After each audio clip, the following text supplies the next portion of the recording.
Сегодня в Алматы произошла перестрелка. По информации Министерства внутренних дел, преступник пытался проникнуть в здание Алмалинского РОВД. Личность открывшего огонь мужчины установлена. По предварительной информации, это 27-летний уроженец Кызылординской области.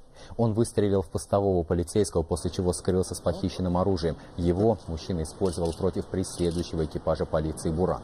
Подозреваемого задержали при вооруженном сопротивлении. Он ранил двоих сотрудников патрульного экипажа. До этого нападавший убил одного горожанина, пытаясь угнать у него автомобиль, а также 3 сотрудников полиции. В городе введен оперативный план «Сирена». Все сотрудники правоохранительных органов разыскивают подельника задержанного. Отмечу, что преступника также подозревают в убийстве женщины, совершенном в минувшие выходные.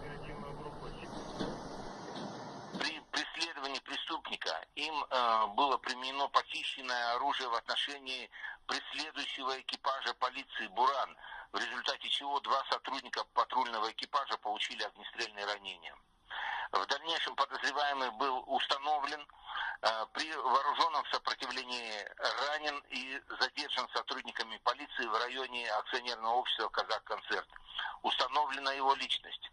При задержании получили огнестрельное ранение 2 сотрудника полиции. К сожалению, преступникам ранее была проведена попытка захвата легкового автомобиля жителя города, в результате чего водитель получил ранение и скончался. Также от полученных ранений при доставлении в медицинское учреждение скончалось 3 сотрудника полиции. По предварительным данным, задержанный 27-летний ранее судимый уроженец Кызылординской области подозревается в совершении убийства женщины в минувшие выходные. В городе введен оперативный план «Сирена». Все сотрудники полиции ориентированы на задержание подельника задержанного преступника.